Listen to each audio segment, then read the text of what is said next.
on transitioning to modern energy in cooking. And our today's topic is capacity building for entrepreneurs in clean cooking. And I'm very thankful to our panelists and our fellow entrepreneurs who've joined us in today's session. I'll begin today's session with a small introduction about the MECS program in India and a little bit about the talk series and the recently concluded Entrepreneurship Development Program supported by MECS in clean cooking. So most of us in the room already know about MECS program, but just a quick overview about the program. That MECS is a 5-year UK aid of Foreign Common Development Office funded program to support and invest in clean cooking alternatives to achieve the transition from biomass to clean cooking. The program is a global leader in its segment and has done active interventions in African and Southeast Asian countries. Uh, my name is Sheetal Rastogi, and I'm the co founder and lead strategy and program outreach at Finovista.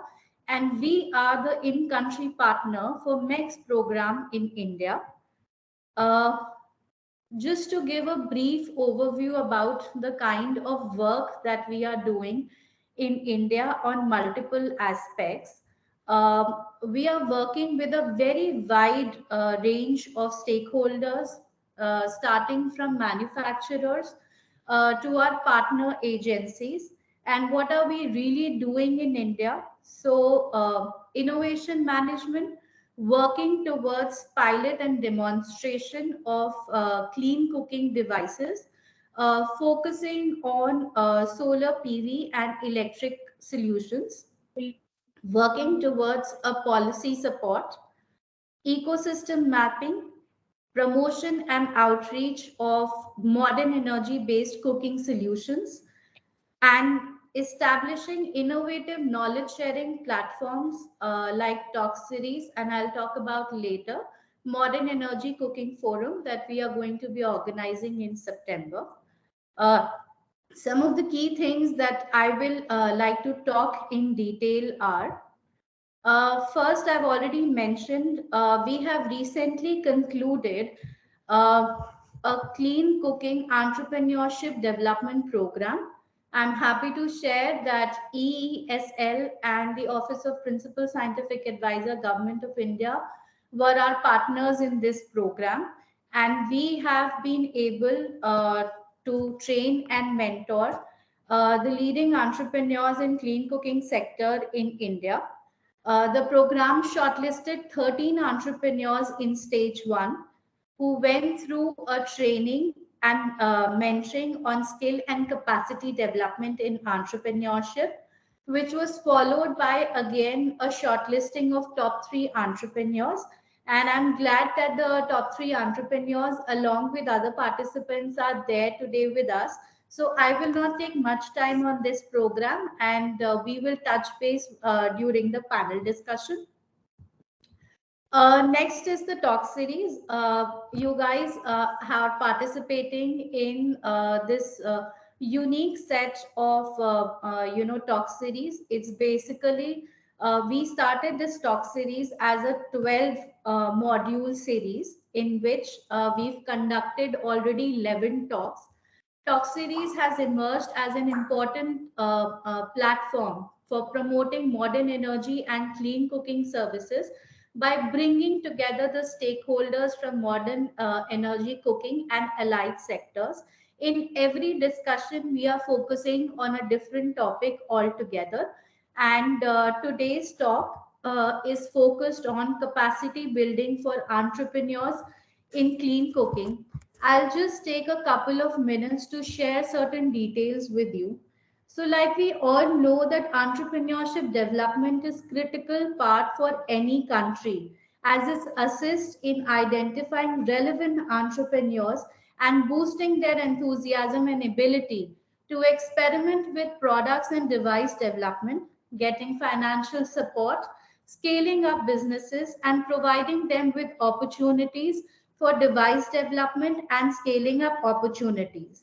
In this session, we are basically focusing on the supports which are available to entrepreneurs in clean cooking sector. In India, the clean cooking sector has two clear business segments: large, prominent national brands, and others as small enterprises and startups. The enterprises are often lacking awareness of market access, in house capability building, and skill development, or lack of entrepreneurship development in clean cooking devices. And therefore, MECS came up with this program in entrepreneurship development that we recently concluded. And today's talk is going to be talking upon the interventions which are available for entrepreneurs in clean cooking. We will also be hearing from the panelists from MECS supported EDP program, and one of the entrepreneurs who's been working with us for quite some time now at MECS program. Uh, the next that I will not talk much in detail, but as I mentioned below, as part of our intervention, MEX program is establishing a first of its kind modern energy based cooking forum. It's going to be held in a physical format on September 23rd in New Delhi, India. The idea of the forum is to bring together the stakeholders from the modern energy based cooking sector. And there are going to be a series of panel discussions followed by roundtable. And we're also going to have a very innovative exhibition from our fellow entrepreneurs in clean cooking segment. With that, I'll close and I would now start the session for today. So basically, today's session is going to be held in two formats. We are going to be having a small address from our panelists, which will be followed by a panel discussion. So I would now be inviting Mr. Rahul Kulsheshru, who is the Manager Strategic Alliance Division, Office of Principal Scientific Advisor to Government of India, to please switch on their camera. And Rahul? Yeah, thank you. Yeah. So while you're switching on your camera, just a quick introduction. Rahul is working as an enabler when it comes with a rich experience in promoting research and innovation ecosystem at national and global level by bringing different stakeholders together. He is a chemical engineer by training and comes with a 14 years of working experience with industries and government ecosystem. He was nominated as the honorary member, Special Interest Group on Smart City Infrastructure at Indian Institute of Technology, Bombay. Under his current role as at the Strategic Alliance Division, he is responsible for facilitating partnerships between the international industries, global foundations, government, public sector units, and India's research and startup innovation ecosystem comprising 6 science and technology city clusters. Rahul, over to you. I will request you to please address our audience for today. And it'll also be great if you can talk a little bit about the recently launched Manthan platform. Thank you. Thank you. Thank you, Sheetal, very much. And I would prefer to talk more about the Manthan platform because this is one of the alternate source of funding which researchers and the innovators are looking for. So starting with the problem statement, and we know clean cooking is one of the biggest problem, and the market is going to rise in this area. And requirement, which I was seeing some of the report, it is almost almost about 600 tetra watt hour in India by 2047. That's what the projection has come from the Niti Aayog. Right now, whatever we have, major source is what we say is the LPG, then the pipe gas, which is PNG, uh, majorly catered in the urban area. And what we are looking for, especially the challenges for the rural area, where we can see even the 20% of coverage is not there. So that's a real challenge if we wanted to take this clean cooking mechanism, because that's the area where we have to see what kind of solutions can come. Now, some of the solutions are definitely like biogas. Many people are looking for those kind of solution. Then electricity is also, but it also depends on the rural uses, because many of the rural India, they do not have the electricity and they're doing. Uh, then we are talking about solar based clean cooking mechanism also. And but that also have some restrictions, because you need to see how the rural India will also get other technologies which can run on those kind of capacity, because they do not have the grid by which they can actually take back the excess power which is generated, so that the cost of technologies is also going up. So the multiple challenges are there. Policies are going on in this area, and in order to achieve the dream of what our honorable Prime Minister has also said for clean cooking, and Ujjwala scheme was also made. But I'm sure that the target would not have been possible until and unless we come out with some of the technologies component. Talking about, I think the strategy for the entrepreneurs and the startups and the innovators should be like, first, we need to evaluate what are the different technology readiness level, different technologies are there actually. So we can say some of them are up to the concept stage only, like TRL level 3. Some of them are in the real, generally it is called as the valley of death for all the startups. So this is the area where most of the entrepreneurs, they require support, because the concept can come from the technology understanding and the knowledge. However, when you have to come out of the prototype, which need to go to the commercialization, it needs a lot of support. And all this concept are all the entrepreneurs and startups, they are looking for a support. So talking about the government side support, definitely there are many grants there. If I talk about from idea to the prototype stage, or a proof of concept stage, there is a Nidhi Prayas grant, which is given from almost, there are 15 to 20 centers, which is set up by Department of Science and Technologies. So that is there.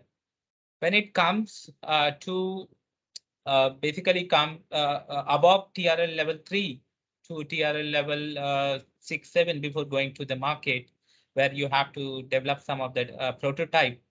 So there are some more funding which is available from either in the form of bilateral supports from mechanism like Gita is also there, and with different countries, because here what we are looking for is, one is the technology you have. Second is also, I should say, uh, the expertise to convert into an idea into a prototype. So that is also missing. So many people, they know the technology, but it has to be achieved, and it has to go as per the expectation of the market. So that is the gap where you need a real expertise. So there are some funds which comes from the Global Innovation Technology Alliances, and there are more funds also, like prototype development funds, which are coming from different ministries, energy ministries. And I should also highlight, especially this is the energy area where many of the petroleum companies are funding. So you might have heard about Hindustan Petroleum Udgam. So they had also participated and partnered with Office of PSA last year also, and this year also they are coming forward, and they wanted to look for different kind of solutions, and they are also funding. Means this year, I remember, out of 21 applications, they shortlisted more than 8 to 9 companies are getting, or startups are getting funding. So this is one of the opportunity which are basically helping you during the value of depth. Then I should come to the commercialization stage, where, and this I'm talking about the government opportunity right now. So there is a technology development board, most of the people know, and those are the this body basically funds technology where the demonstration is there and there is a prototype already available there, and they need us basically funding to take it to the market. So commercialization support, it may come out mostly as a soft grant also or equity based grant also. And if the technology is very, very important for the nation, then it may come out as I should say, as a pure grant also. So it depends upon the idea which you are taking it to the funders. Now, apart from the government funding, we were thinking that how we can really help the researchers and innovators in this country, because government can fund up to certain limit only, and the requirement, we know we have already touched 75,000 startups right now in this country, and the researchers I was just counting, and so many research institutes that they're working. So requirement is very, very huge. And until and unless the gap between the industry academia and industry innovators, they are filled, it is difficult only for the government to actually fund all kind of technologies. So with that in mind, we started during the COVID time, and when the COVID pandemic hit our country, and everybody was looking for different kind of solution. And we thought, okay, let's go to our academic institution and startups and understand what they have. And then we realized we got numbers of technologies which were sitting in the academic institutions, which could have actually helped us if they would have commercialized. We tried to take out all those technologies. Almost, I remember 120 technologies we have taken out, and and we have asked all the large industries to come forward to support this researchers, because that time government itself was firefighting with different kind of means shortage and the kind of challenges we were. So it was a role of industries who are well settled and who can help them. And anyway, during lockdown, most of the uh, infrastructure were closed. So they could have used that infrastructure. So that thought has come out from our office, and we have taken all this technology. And I should tell here that almost 56 technologies got commercialized during the COVID time. So all our ventilators, reagents, which we were importing from Korea initially, and we were getting a lot of false detection because of the import. We finally made it in India, and then we exported to all the African countries with the help of TCS platform. So multiple projects we had taken, and 50 even self-testing kits. The person from the my lab, I don't think he's coming from any of the known incubators or something, some known institute. It just came into our ecosystem, and we just tell them go to the NCL Pune Venture Center and ask them to get all the technical expertise from these incubation centers and commercialize. And it has come as a first self-testing kits for India. So those were the important moment where we had set up one of the important project. I should say we had taken a technology from one of the startup from IIT Madras called as modular housing, and we had set up almost 52 hospital in 3 months, and with a lifetime of 30 years in 18 states. So can you imagine how potential, and all were funded by industry, not a single, only the state government has given their land to do it. And all funding came from all the private industries, MNCs, international organization, Rockefeller Foundation also funded that time. So all those things has come. So then we realized that pandemic actually pushed this industry and innovators and the academicians and researchers together to work, and the importance of the research and development has come out. Now, then we thought that our former PSA who was there at that time, he said, so this is a good movement and we should continue it and take it to the another level. And we should keep on supporting our researchers and innovators in the countries. So we started spreading this to different sections and different thematic area. We first focused on our sustainable development goals. So almost 17 sustainable development goals. So energy is one of the important area in the SDGs, where government is looking for, and not only government, everybody in the world is looking for to support. Second is the emerging technologies like blockchain, quantum, and semiconductor, green hydrogen, and all the things. Those were the area we started spreading up. And third were very important, which was CSR. India had spent almost 24,000 crores of CSR. And we in 2019 changed the law in CSR that this can be spent on research and development versus through all our research institution, basically centrally funded institutions, and also to our, I should say, incubators to set up some of the infrastructure which can help the startups basically. So CSR become a very, if we think out of 24,000 crores of CSR, if even if I should say 20-30% comes for research and innovation in this country, that will make another impact. And we have done this. We started doing it manually with a team of 3 to 4 people, and we were able to brought almost 1,800 crores rupees in last year, which we have taken to all our researchers and innovators. Now it is in the different form. So we are basically setting directly taking up problem statement from the industry, sending it to all the researchers and innovators and startups. Secondly, we are asking our industry to set up center of excellence. So this is one of the idea we should do it for clean cooking also, because setting up a center of excellence in any of the academic research institutions with the help of industry. Last year, we have set up almost 11 center of excellence in global sanitation center, clean affordable energy in IIT Dharwad, air pollution related analysis and modeling sensors in IIT Kanpur, IIT Delhi, organic waste, circular economy, which is very important in TERI, which is funded by, all are funded by industry basically. And in this center of excellence, how it's the role of startup is also very important. So when we set up a center of excellence, it has a 4 pillar. One pillar, they will scout the technologies what is available throughout India. Okay. And also globally, if it is a global center of excellence, where like sanitation center of excellence funded by Bill Gates Foundation, SDFC, all are funded under CSR also. Now, in the first pillar, they are scanning all the technologies which are available in the sanitation. Second pillar, along with the researchers and industries on board, they are incubating startups in this area and taking out those niche ideas and developing technologies, proof of concept, prototype.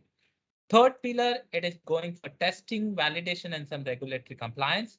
And the fourth pillar is basically taking out for the scaling up of the technology and taking it to the market. So this is a very structured approach, if you see, to support any kind of technology where researchers are coming out to help all the startups with their knowledge, background knowledge. Second is industries are onboarded them with their expertise on market and scalability. But it is the unbiased center of excellence because it is lying in some research institute. So you will get a lot of funds and support from all this DST, DBTs, a lot of funds come to a center of excellence. It will go to them.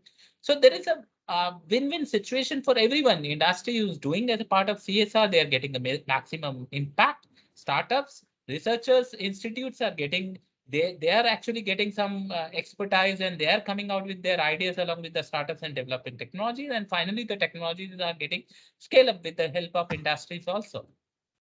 So similarly, the CSR, many industries started coming to us and they said, okay, we wanted to fund some technology related to energy, electric vehicle under CSR, waste management. Would you like Rahul, to I do that? will just Yes. request a heads up on the time. Sure. I will just close it soon. So with all this concept, what we had done, and we have seen a very good actually approach by the industry towards researchers innovation, we came out with the Manthan platform. Manthan platform had been launched on 15th of August, and it has been launched by a principal scientific advisor to Prime Minister and Government of India. And as you might have heard, our Prime Minister also included Jay Anusandhan as a part of as a part of our slogan of Jai Jawan, Jai Kisan, Jai Vigyan, and Jai Anusandhan, which means research and which is very important. So I would suggest you people to come on this platform, give your proposal, interact with the industries. We are in the backup of this platform. We have made it as a democratic platform. Any researchers and startups can come and put their proposals there. Industry, we will be actually pushing as a individual efforts, bringing on that platform. So it's an alternate source, and that's what many countries are working on it. It's not only government, other countries also. If you see, the investment is R&D is more from industry side, and that's what we wanted to do it, to bring industries, foundations, HNIs, international. Even we are working with USAID, UNIDO. I have seen Mr. Tandon is also there. So we had taken their opportunity for to the ecosystem also. With this, I would like to say that there are multiple opportunities. There is a proper strategy required for clean cooking to take it from different TRL level and get the support at different TRL level to all this entrepreneur. With this, I would like to stop, and all the best to all the people. Thank you. Thank you so much, Rahul, for today's address. And I have really taken down a lot of notes and your suggestion on the Center of Excellence and the collaboration that we can do with the Manthan platform and the support that the entrepreneurs in clean cooking can really get from your agency. So thank you so much for today's address. Next, we have with us Mr. Sandeep Tandon. Uh, Yeah, I would request Mr. Sandeep Tandon. Yeah, he's the National Project Manager, Low Carbon Technology Deployment Project, United Nations Industrial Development Organization, UNIDO. Mr. Sandeep, I would request that if you can switch on your camera. So while he's setting up his camera, I'll just quickly give an introduction. Mr. Sandeep, first of all, thank you for accepting our invite and being the panelist for today's session. Mr. Sandeep Tandon leads the UNIDO project facility for low carbon technology deployment, which is providing support to mentor and validate over 100 innovative low carbon technologies for replication and scale up. He is associated with UNIDO since 2013 and has led studies on sustainable energy for all and the India chapter for Global Clean Tech Innovation Program.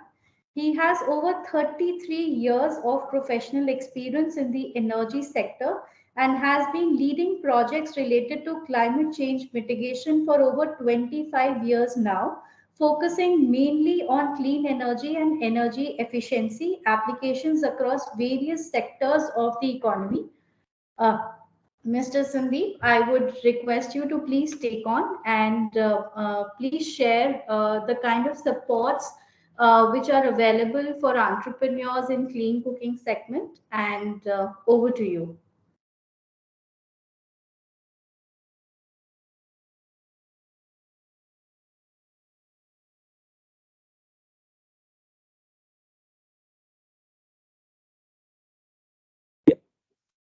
Mr. Sandeep, you are able to hear us? Mr. Sandeep, you're still on mute right now. So if you can unmute, we'll be able to hear you.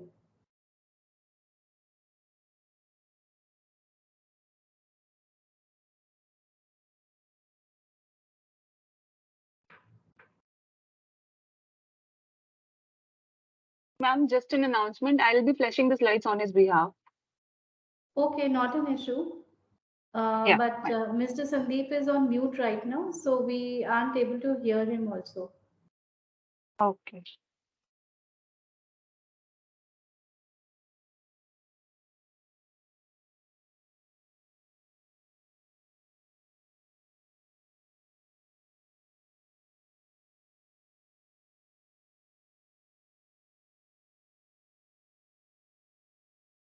If you can just check, is he facing any issue in terms of unmuting himself? Because I can still see he's on mute and I'm not able to hear him.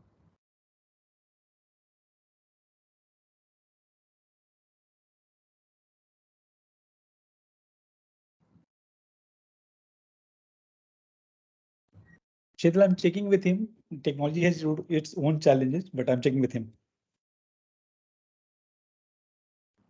Okay, we'll wait for a minute because now we have another section which is panel discussion then. So I will still wait for a minute. Apologies all. We'll just wait for a minute to see if he can just rejoin and he's able to address.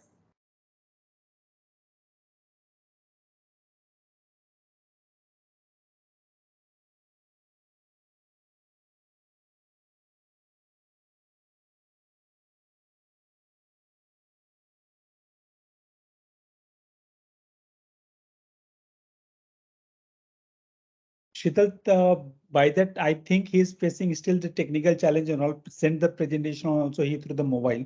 So why not till the time he's joining? Maybe we can have this.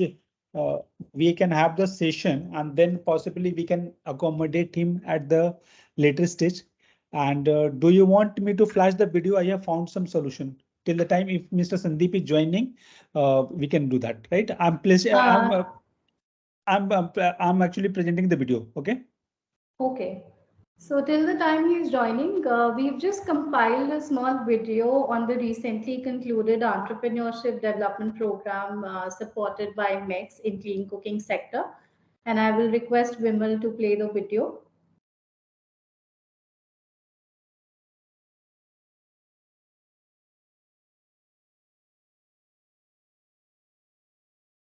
Vimal, we are not able to hear, but it's okay. You can just play the video.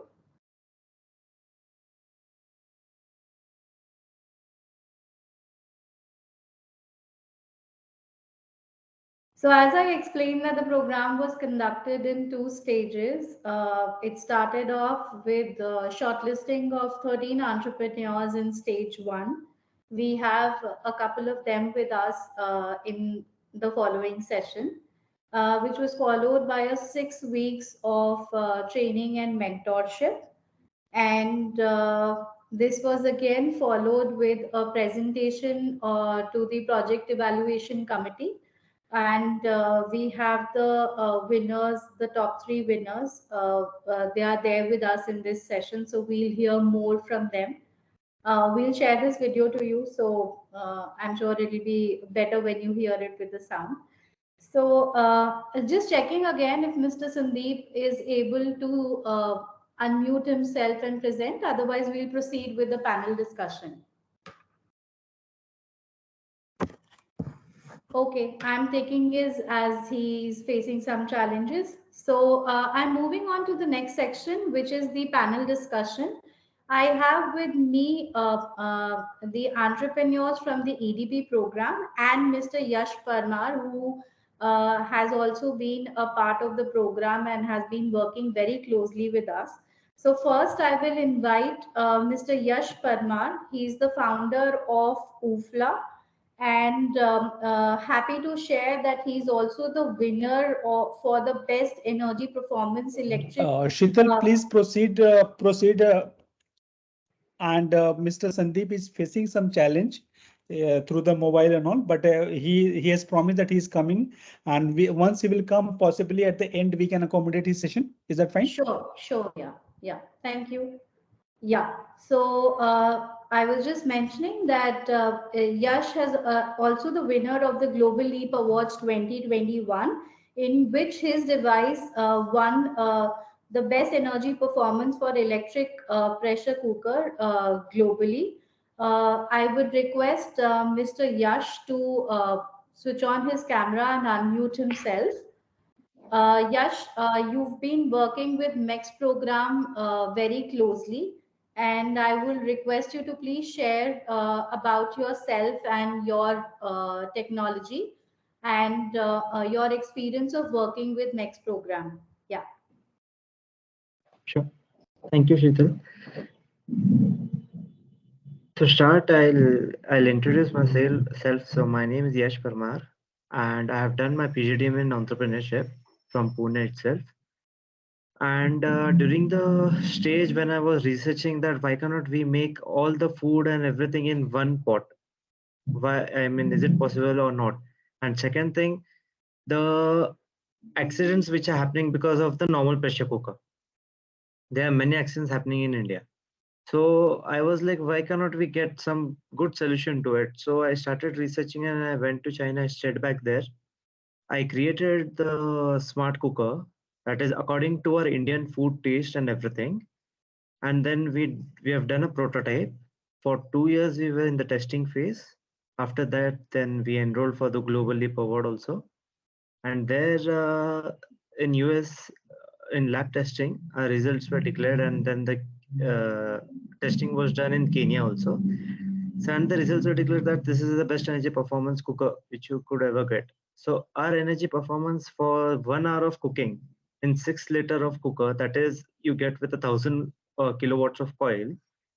So in that your energy consumption is just 0.4 unit. So that is not even a half of your unit.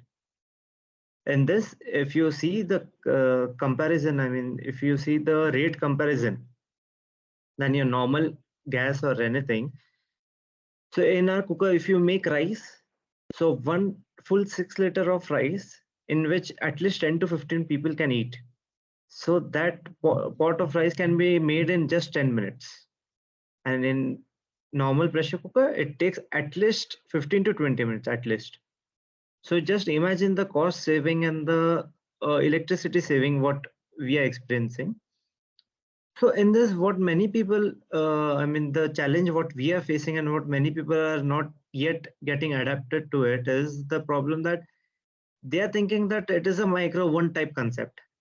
But I would like to clarify that this is not a micro oven type concept. Micro oven has a radiation heating, which is not good and it is harmful for health.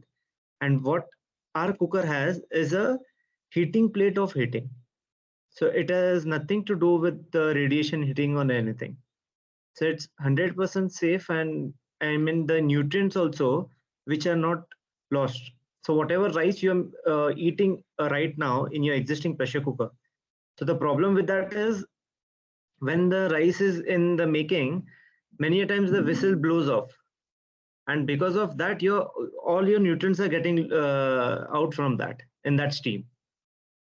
So in our cooker, if you see, the nutrient won't get lost, and plus our cooker consumption is just, if you see that whatever energy or whatever the consumption is needed, only that much consumption has been consumed, that's it.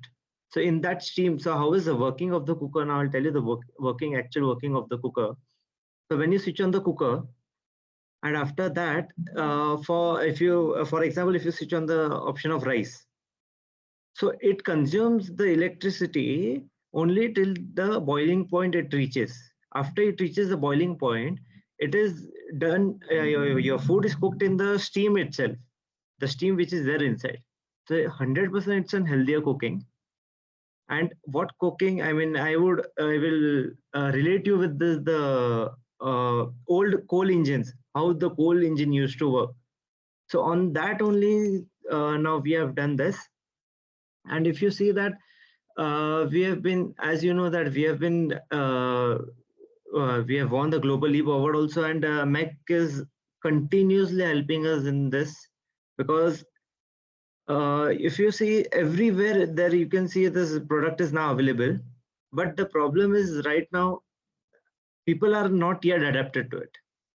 So we would be wanting, if there are any government officials or anyone in this, we would be wanting that you should start promoting this product so that people will get used to it.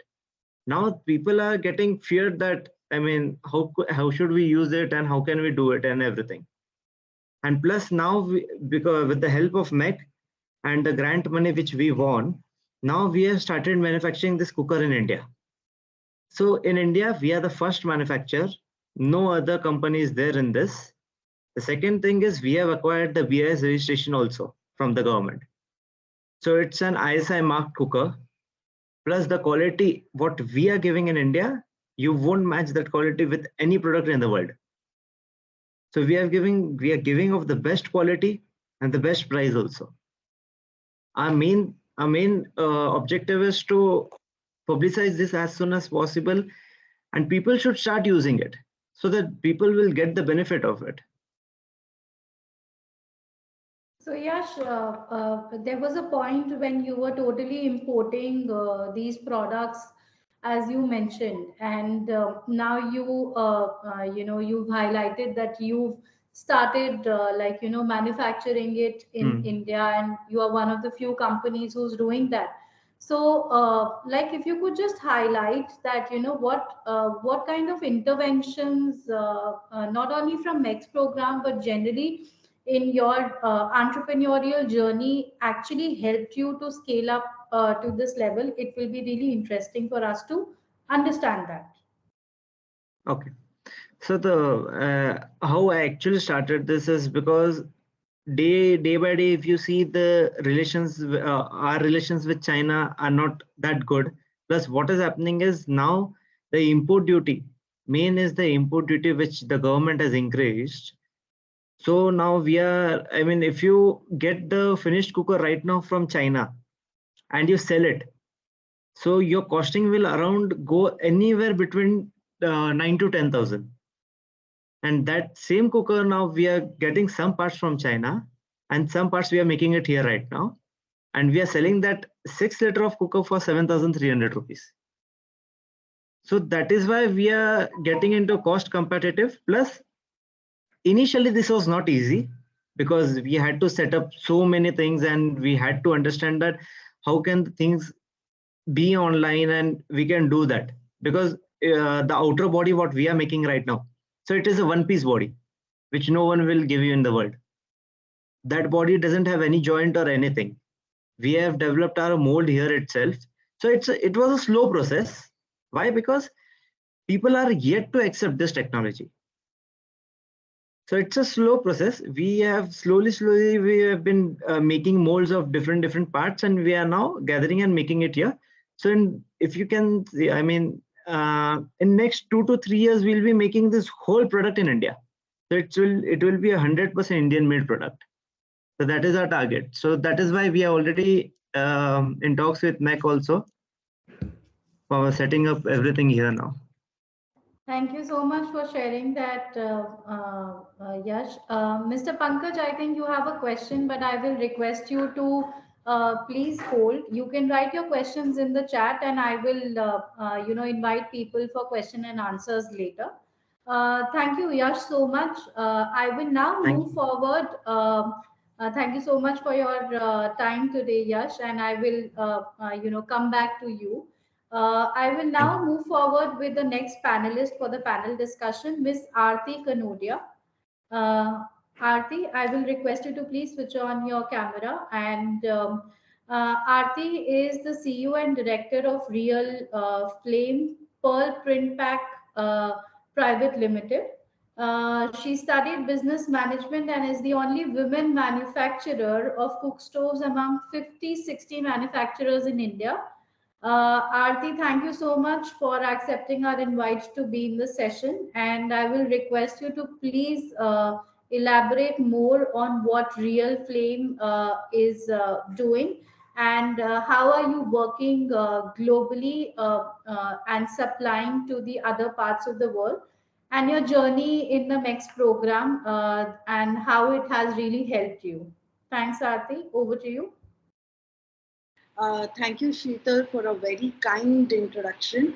And so I'm Aarti Kanodia, and I believe that entrepreneur's job is the most difficult job out of all the professions because entrepreneurship involves a lot of multitasking, like risk management, planning and execution of planning, finance.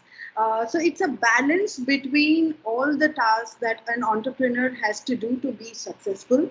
And so knowing the strengths and weaknesses of an entrepreneur, and so that an entrepreneur can work on the strength and like hire the weaknesses at times if possible, and take advantages of their strength. So this is what at capacity building for entrepreneur, like these, according to me, some of these qualities are very important when it comes to capacity building. And then it's the team, like, because an entrepreneur cannot be present everywhere. but the team is something that represents the entrepreneur. The team is something that represents the final product. So it's very important that we have the right team. And in Real Flame, we call it the full form of team as together each achieve most. And when it comes to clean cooking, today clean cooking is a very vast industry, as it has many kinds of fuel that is used for clean cooking. If you go in every 1 kilometer, the fuel that is used by the household is different. Some are using electricity, some are using LPG, some are using PNG, depending on the availability, affordability, and government policies also plays very important role in clean cooking. Um, Real Flame has been exporting from last 4 years to Africa, and before that we were supplying to Indian government here for Ujjwala Yojana. And thankfully, before the Yojana got over, we started our journey with the export, so that by the time the policy in India was over, we already had export market in hand. So that made us realize that not only the product, it's also the market which is important today for an entrepreneur.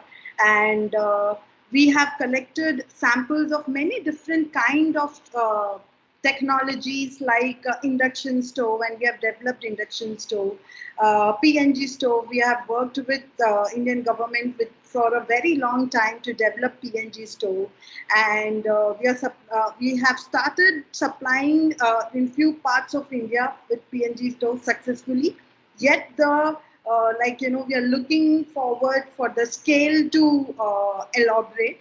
And about EPC, we are working very closely. We are also working on some ethanol stoves. So it is very interesting that how every market has a different requirement for fuel, and it is very important that R&D is done, and we cannot say that okay, Real Flame is only into LPG cooking or electric cooking, because today's time is not like that where we can be dependent only on one technology, because time is changing. And MECS program made us realize that today we are thinking in India we'll be selling PNG stoves and be happy, but actually the government is planning for something like electricity, and a solution that is permanent and can be available within India and need not be imported or exported, things like that. So it is very important to be updated with the industry and to be 10 steps ahead of the industry as an entrepreneur, to make sure that the enterprise is standing still, balanced on all the pillars. So that would be my time. Thank you. Thank you, Aarti. It's always very nice to speak to you, and it's very encouraging to see that you are an inspiration to many women who aspire to start up in the clean cooking domain. So, thank you so much for your time today. I've been told with my team that Mr. Sandeep Tandon is now able to, unmute himself and speak. Mr. Sandeep, Yeah, can you hear me now? yes, Mr. Sandeep, I can hear you now. Thank you so much for rejoining. You are now visible and audible also. So, Mr. Sandeep, just again, I will just give the brief introduction, though everyone has really here to that. So Mr. Sandeep is the National Project Manager, Low Carbon Technology Deployment Project, United Nations Industrial Development Organization, UNIDO. Mr. Sandeep, I will request you to please, share the kind of supports that are available for the entrepreneurs in the clean cooking sector, and the current work that UNIDO is doing, and any specific program that you want to highlight over here. Yeah. Yeah, so let me thank you for giving this opportunity. I think it's wonderful to connect and hear about the work being done in this particular area. I think in the last couple of years, the area of innovation has really blossomed In a way, UNIDO has been working on this area since 2013, and with a clean tech, innovation program, and mainly focused on, identifying technologies that are related to, climate change, energy efficiency, and so on. And in more recent times, UNIDO started working on low carbon technologies that suddenly we find now more appropriate and apt uh, with the topic and concern that are there globally as well as nationally. So I'm going to talk a little bit about what UNIDO is currently doing in India, in the field of innovation. So is my screen visible? It seems as if it's sharing something, but it isn't visible. I will request Vimal, can you please check if it is visible to you people?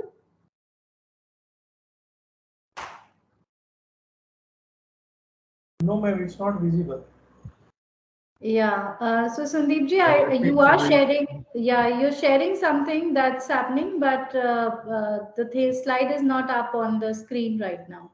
Let me try again. I know I closed it for a moment. Let me try again. We should perhaps clarify that it was visible but not readable because it was multiple slides on the screen, Sandy. Oh, okay. To us, it wasn't visible, Simon, either. Yeah, now Oh, it's really? visible. Yeah. So I now have multiple Yeah, slides. now there are multiple slides which are seeing. Earlier, we weren't able to see anything at our end. Okay, let me. I'm Yeah. just Yeah, putting now it it's in the. visible. Yeah, you just have to put it in the presentation mode, but your screen is visible now. I think there's some lag in the, maybe because of the bandwidth.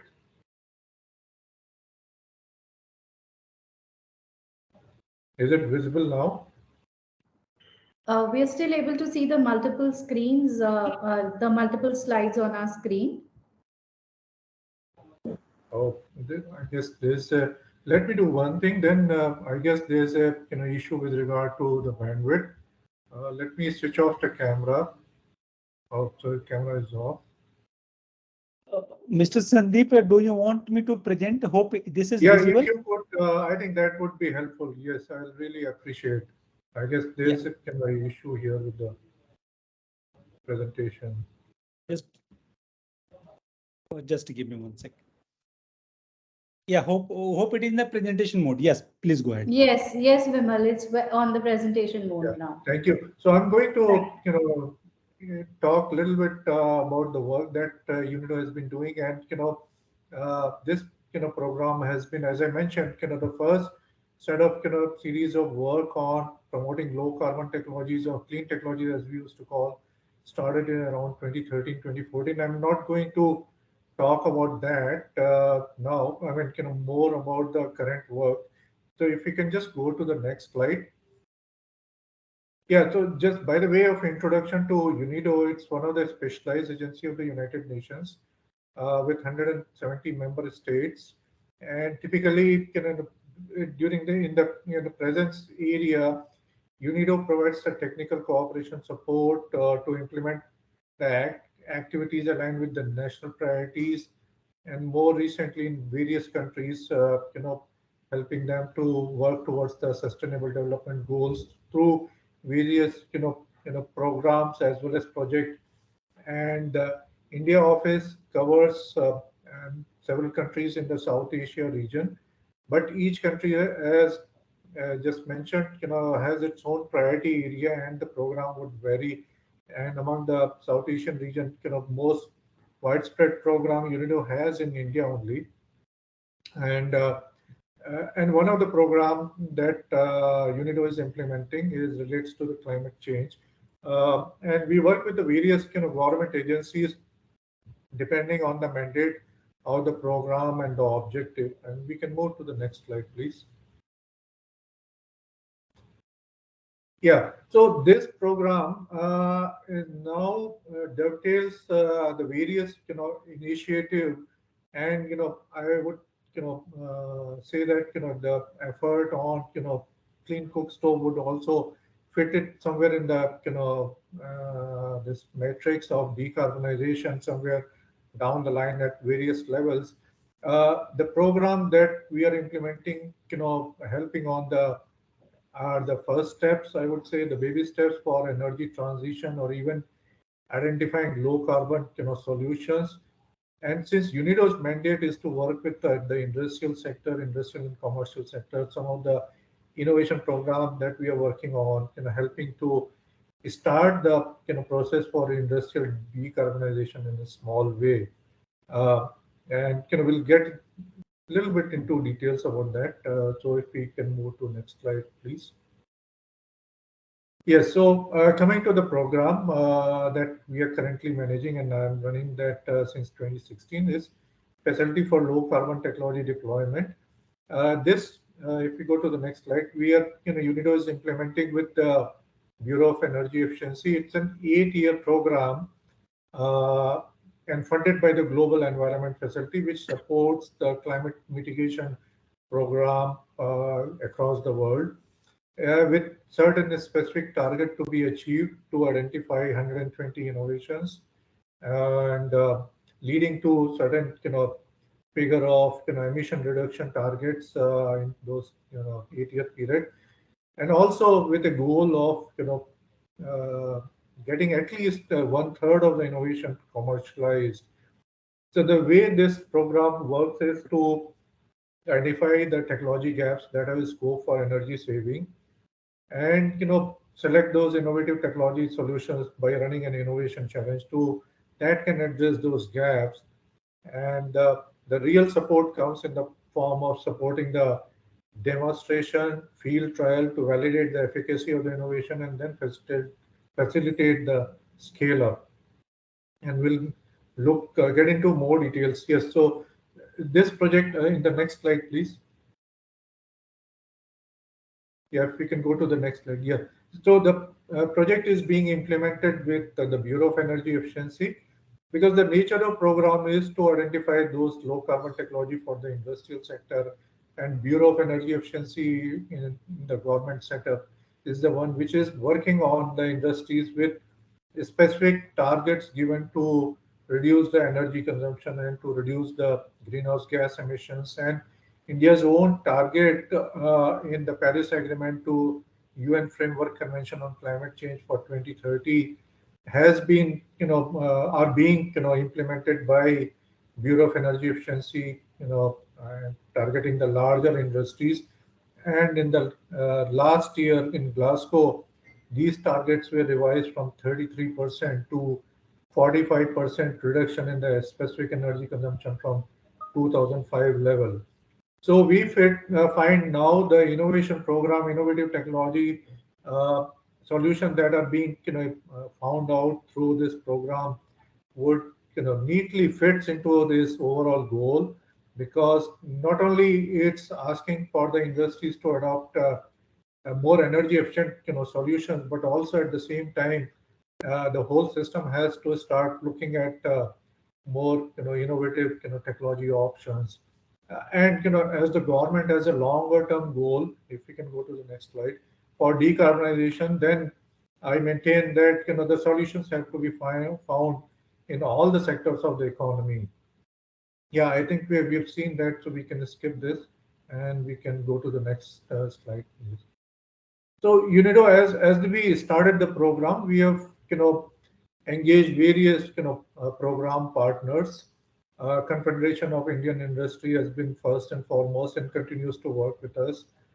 We have also engaged with Startup India government's flagship program, and other agencies. We have been in touch with the Principal Scientific Advisor's Office also, but more on the private sector, leaning more towards the private sector, engaged various other agencies to provide the support, which I'll be talking about shortly. And each of these agencies, Sangam and IntelliCap, had a role in the program. As we went along implementing the program, we realized that there's a more support needed for forward and backward linkages to build up the innovation for low carbon technologies or clean technologies, and also encourage the entrepreneurs. So if you can go to the next slide, please. So we have actually, as the program evolved in the last 4 to 5 years, we have, I prefer to call it we have built up 3 stacks based on our experience, starting first from the running the innovation challenge in the initial 2 years, then realizing that we need to reach out more to early stage, startup. We added an accelerator program, but we also realized that, by validating the efficacy of innovation doesn't mean that it's ready for adoption by the end user and the industries or the commercial sector. Only very few get picked up, and there's a process for providing further handholding support with financial due diligence and fundraising. So while we have focused very strongly on technology side, once the technology validation is complete, then we are focusing on building the strategy for and helping the entrepreneur for coming up with a business strategy for scale up, primarily looking at the Indian market first. So what the project offers is a small, I would say modest support of funding support for testing the solution in the field, taking it out from the labs, or even if somebody has done initial pilot, there's an opportunity to do trials in various different locations, different geographies, different kind of customers, different operating conditions to validate the efficacy. And during this course, the support provided by the program partners, CII and CES, who do the monitoring and validation. So by this way, it leads to de-risking of innovation before commercial launch. There are linkages, established, and with those linkages, I think there's a certain amount of confidence gets built up that they are ready to go for their commercial launch or launching the solutions. Not only the technology gets validated, but the entrepreneur gets a fair idea about the business model on which they have to take it forward. So financial mentoring and fundraising is more or less provided to cases who have successfully completed the technology trials and technology validation. And this whole thing has been a part of the learning that has evolved. So what we are doing, yes, we can go to the next one.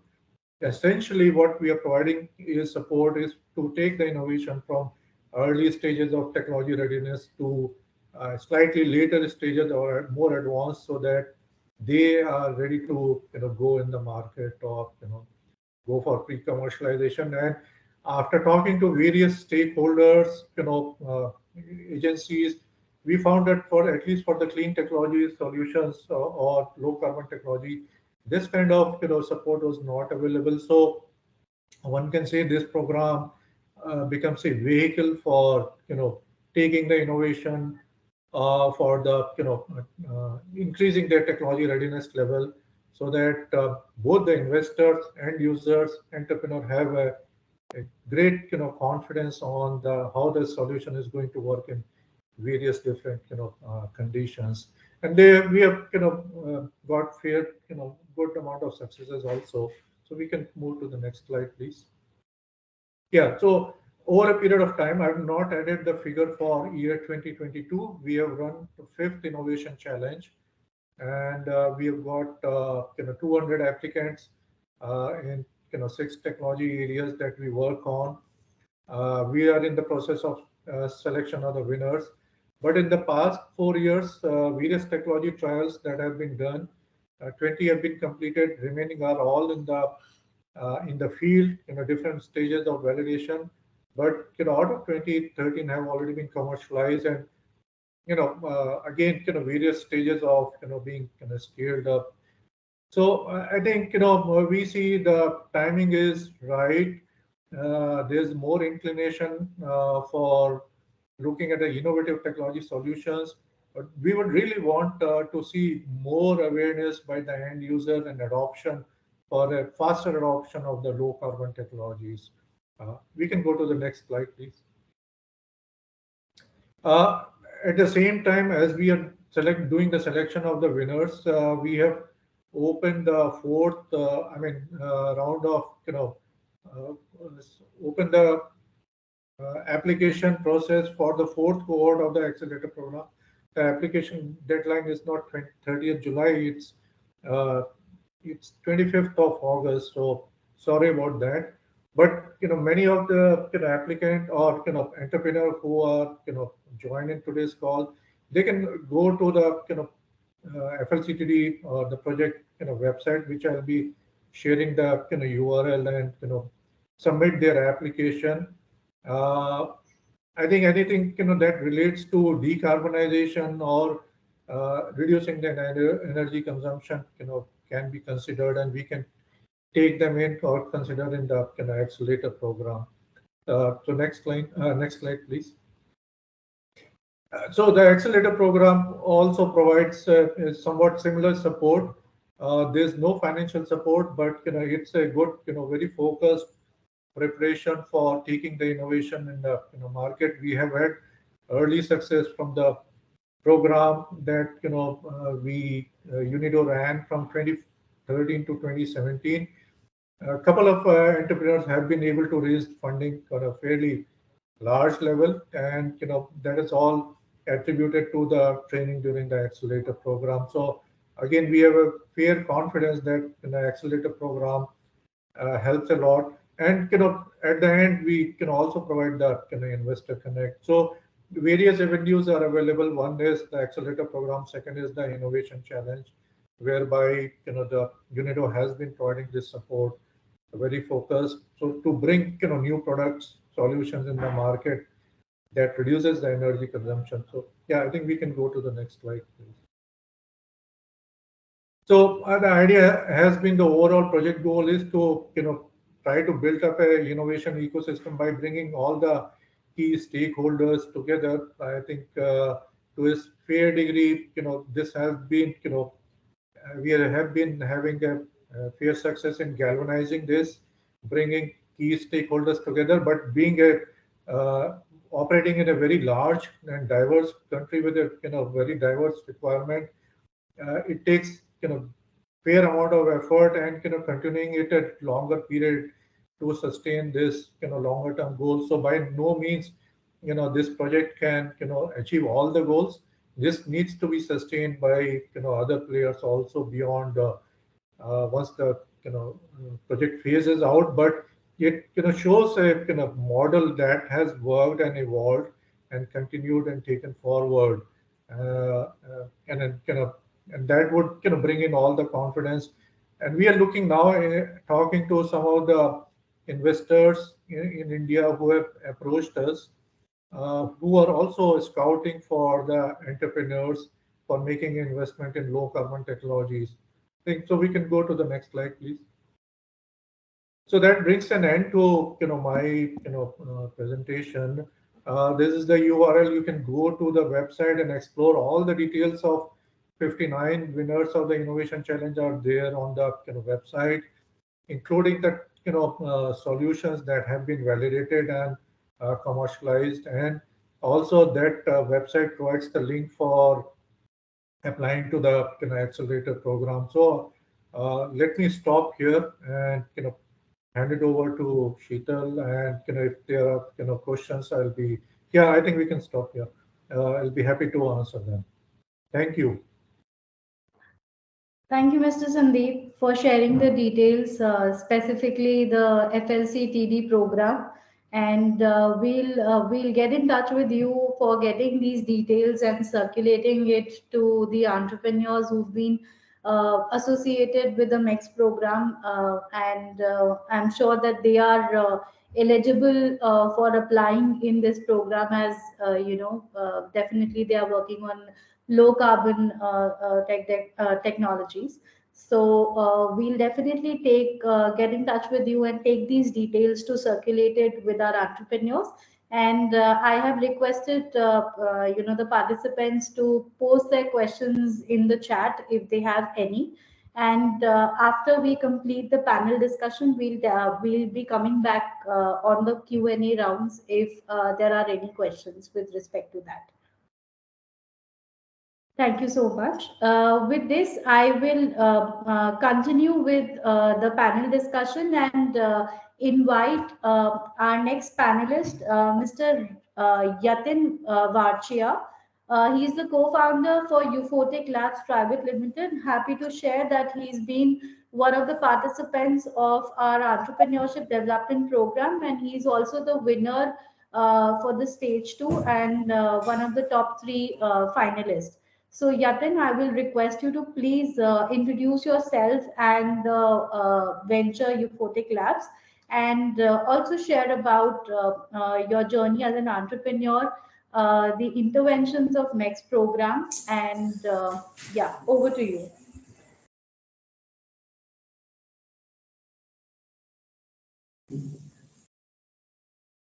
Hello. Yatin, yeah, you are now audible. Okay. Thanks for inviting me, Sheetal, and complete MECS team. We have been very delighted to be part of that program, and actually there has been a lot of takeaways as well for us. So just to give brief about the what work we are doing, right? So I'm Yatin. I am co-founder of NOS. At NOS, one thing we understand is like these new generations are going for more and more convenient food options. So there's a thing about cooking, but what we see is like convenient food is almost taking over, right? So you have a lot of ready to eat, you have a lot of online deliveries, and those things are actually going very high. And India, still the penetration is on the lower side, but if you see, let's say China, Singapore, almost everyone eats out, right? And that has been the big change that has been happening. So one thing we understand is like now or later, slowly people would look for convenience, and we wanted to solve for something that is convenient at the same time, not processed, right? So most of convenient food, take your McD's, KFC's, all those are cooked almost 15-20 days before, frozen, and then given to you. Or there's a ready to eat with lots of preservatives that you will be eating, right? So our idea was to bring convenience without cost to health, and that's why we build. So only way we could think of, and I being technologist can think of, is building automation into entire cooking journey, and that's where we started building NOS. So NOS is an autonomous cooking robot where you load the ingredient, command it to cook, it follows the recipe, and then cook completely automatically. So it can cook all the thing. You can cook in a pot or a karai, which is pot or pan, which is your curries, sabjis, your sorted vegetable dishes, pastas, rice dishes, all those things. It can cook soups, all those things. It can cook completely by following a recipe. So that's what we intend to do, and we started building a lot of R&D around this. This is actually a tough problem because there's a precision required, right ingredient has to go at right time, cook for the right amount, and the ingredient dispensing, which is your condiments or spices, are actually very hard to tackle. Like it has to be precisely dispensed, and little bit variation also changes the taste. So we have been building this robot. We are in the final phase of the launch right now. We have done multiple prototyping. We have given it to customer trial where we have put it for 2 weeks, 3 weeks of time. Everyone has loved the food coming out of the product because like typically it is perception that machine cooked food are not as good, right? And then we had to make sure that we can get an outcome just like a human cooked food. So that has been something we have worked very hard on, and we have done a lot of taste trial, like more than 200 plus taste trial across societies in Bangalore, and we have close to 700 pre-orders for our product that we are working on delivering it. So yeah, so that's where we are. Main challenges right now for us is figuring out the manufacturing, making sure that it works reliably and consistent.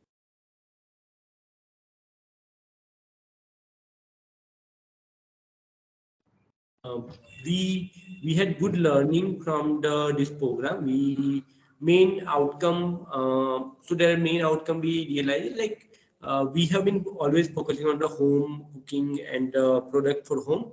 One thing which we understood, like even cooking, like food is consumed everywhere. So we're now thinking to going to offices and public areas as well, inspired from this program.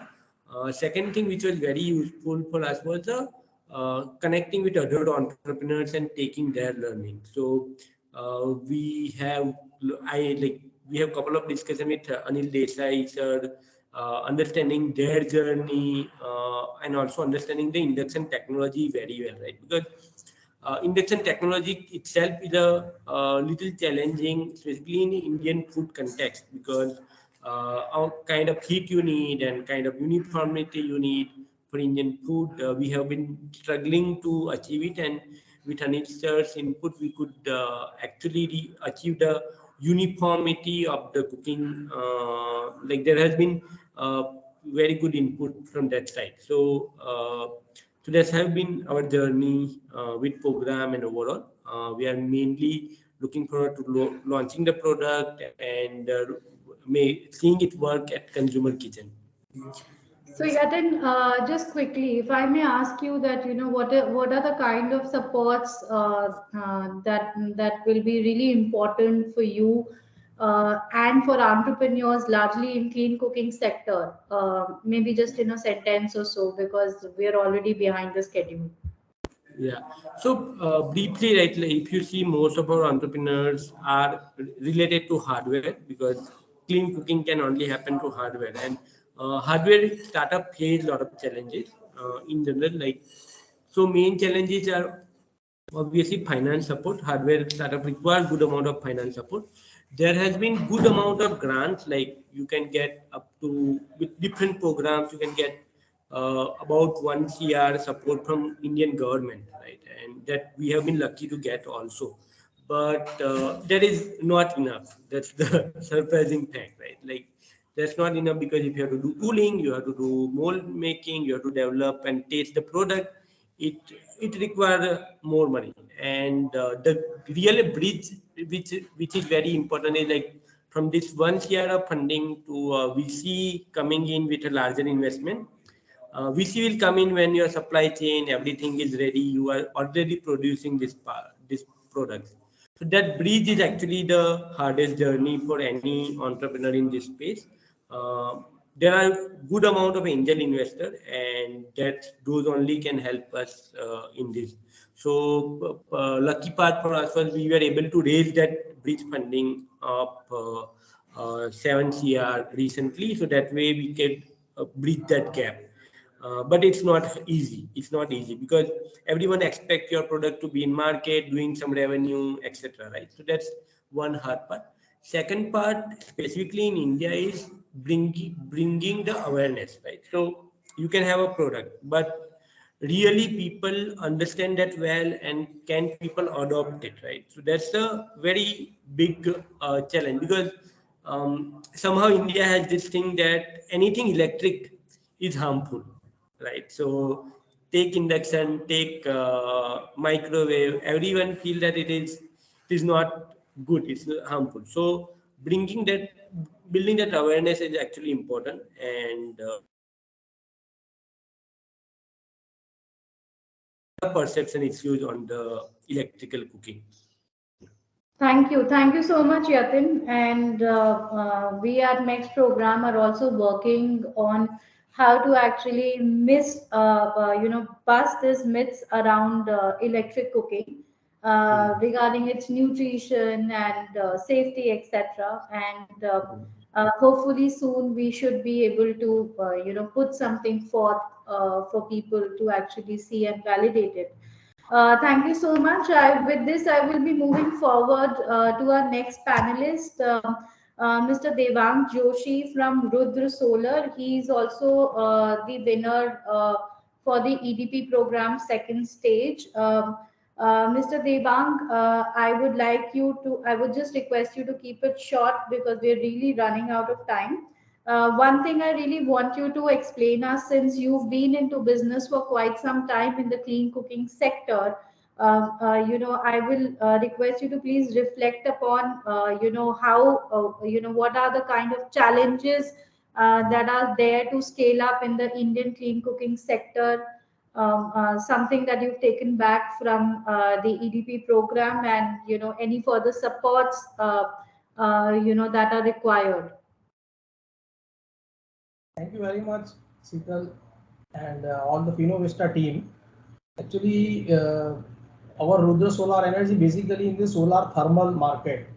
So solar thermal is a quietly slow process, and you need to wait for the sun. As and when sun available, then and then you are able to cook. So we have struggled a lot in promoting the solar cookers, and nowadays people want everything fast. And after induction stove came, the solar cooker market suddenly dropped when there is no sun. Otherwise, when the main season is there, it's still there. The market is still there, and all the solar market depends on the government intervention. Whenever there is a subsidy, the people will take the material. Otherwise, if you have to give from your pocket, the people are not investing that much in solar thermal products. So meanwhile, this program came, and we found that more focus is toward the electrification of whole India, which is going on to the solar electricity, solar photovoltaic and all these things. At that time, we came in the market that we should have some technology. Means last 6 to 8 years, we are doing the research in that case. That should be some backup. So whenever there is no sun, you can cook. But that backup time was not that much capable. Means the sun left at 5 p.m. in evening, and you need to cook at 9 p.m. So that's not possible in thermal backups also. So during this program, really it's a wonderful design. All entrepreneurs should have that learning attitude. Then and then you definitely go ahead into the market. You can stay in the competition, and the winning attitude of the entrepreneurs must be there, because whatever the challenge is with you, product sells or not sells, you should stay into the market without worrying about the results. So that's what we did. We have seen some of the months that in June, July, August, we don't sell only hardly 10 cookers, but still in September we said that we will definitely have a good sale this month. So that's winning attitude we have kept. That's why we are still in the market. And recently, just in last 15 days, we have received near about 400 pieces of solar cooker award in CSR, which is already means we are doing near about 10,000 pieces every year in the solar cooker only. So now this Finovista, what products we have developed is the solar cooker with PCM, that backup, and we have added due to the electric heater also, and we have gone excellent results also. As we are OEM, we have each and every facility of testing and each and everything, but still lacking from the supports of the finance. Means that should be some innovative schemes for the entrepreneurs to go with. And the structure of our organization, it's what started in 2006 and still it is in proprietary. So now we have given all the documents for converted into a new startup in the private limited form, so that we can have some startup supports also in startup ecosystem. So up till now we have not think of that, because we are just busy in developing our brand and selling the products and earning bread butters and keeping the market alive. And here right at present, Finovista have done whatever the efforts. Means right now also, even this after winning this program, this 6 mentorship sessions, that is also so much learning. Means we are getting different really good value from that. And after this, we come to know that we should have at least 4 to 5 applications every year like this kind of program, and this kind of learning should be there for every entrepreneurs. Otherwise, selling and purchasing and giving the products into market is not. You should have some learning attitude also. Then and then you can grow day by day. So after COVID, we are rapidly growing near about 200% over a year, and that's market from our speaker, because we have solar dryers also. That is also innovative products we have, and we have kept quality intact. Means we never compromise with the quality, and all the products are 100% made in Bharat. Even we write on our products are proudly made in Bharat, not in India also. So that's love for the country. That's why we are going ahead in this market. Thank you so much, Devangji, for sharing that. And I'm really happy to learn so many new things that you've shared, that you have created after being a part of the MECS program, EDP. And we'll definitely be staying in touch and, continuously working together, because this is just the start.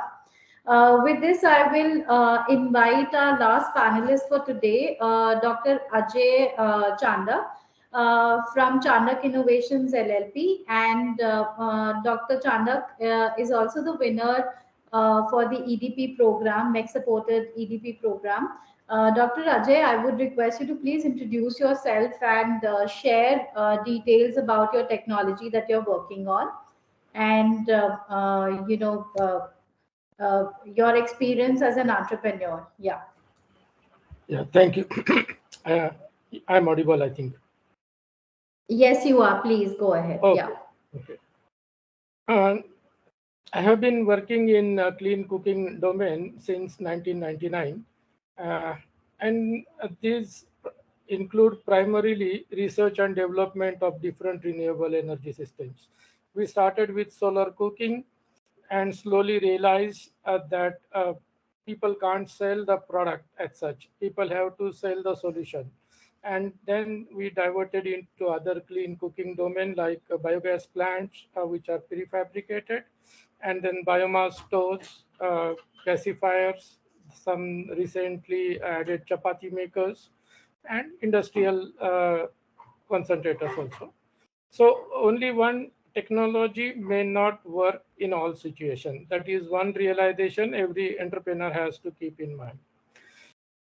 From entrepreneur's point of view, as I said, reliance on one product like solar cooker may not work, as there are seasonal ups and downs. Just now, Mr.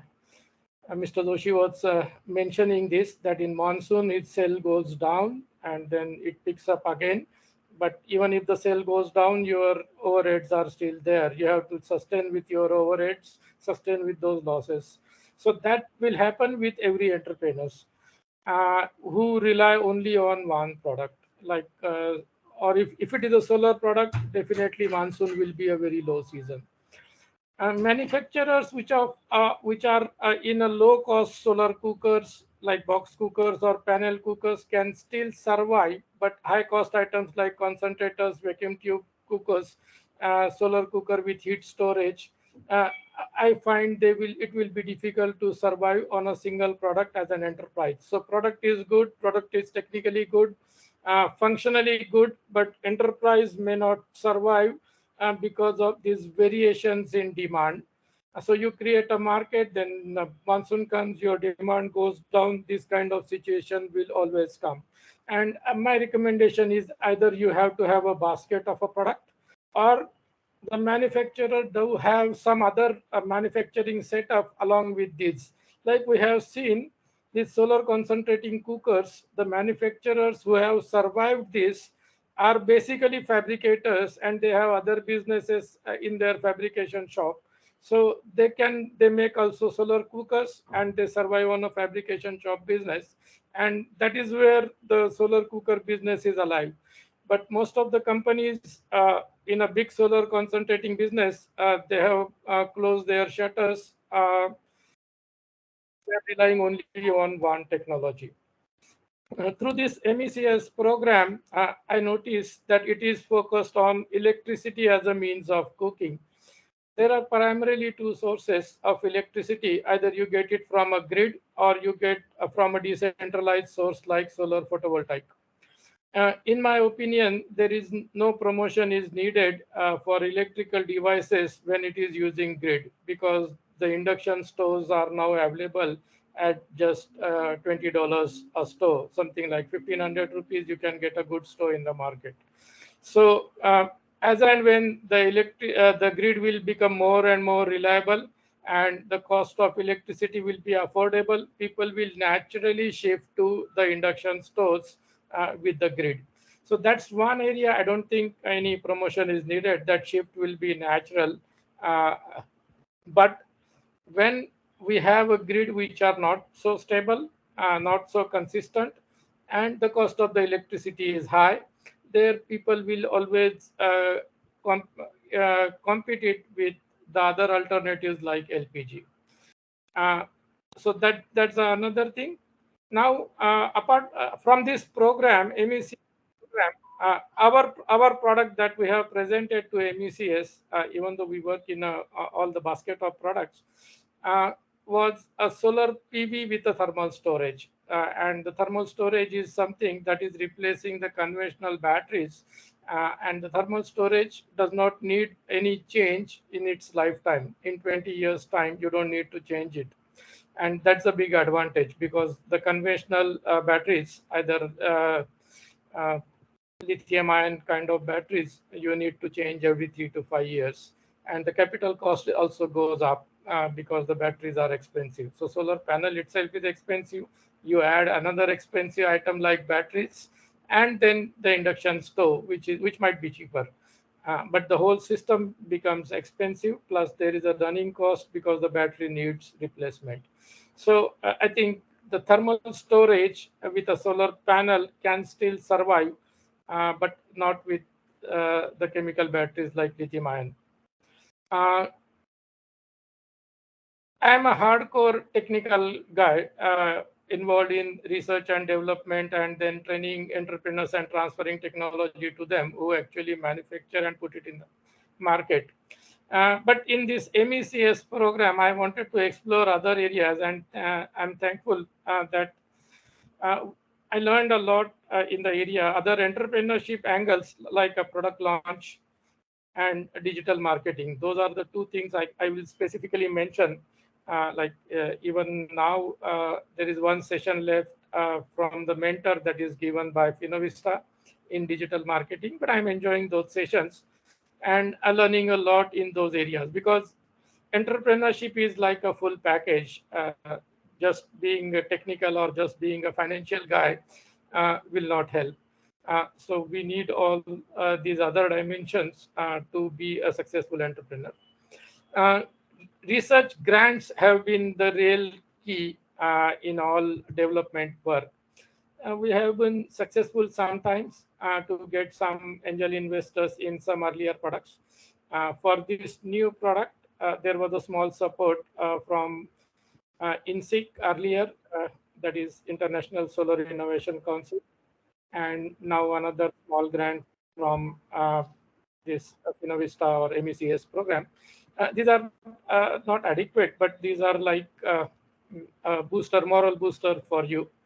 What we are actually looking from MECS is more about networking possibilities with organizations like EESL, who are more into what I'll call bulk procurement and disbursement of energy efficient devices. And then another networking with core grantee, which is UKED, in a way to how these innovations can be expanded. We are not looking at these our innovations as Mr. Ajay, I'm sorry, I have to give you a heads up. We are really exceeding time. I'm getting reminders This from that. That's the last comment anyway. I will request if there are any questions for any panelist. I will request you to please raise your hand and put the questions in the chat. We'll just have 5 minutes to take that questions, if any, before we close today's session. So if any of you, we are first of all very sorry that we've really exceeded the time today for today's session. So if there are any questions, we'll happy to take. Otherwise, we'll be closing the session for today.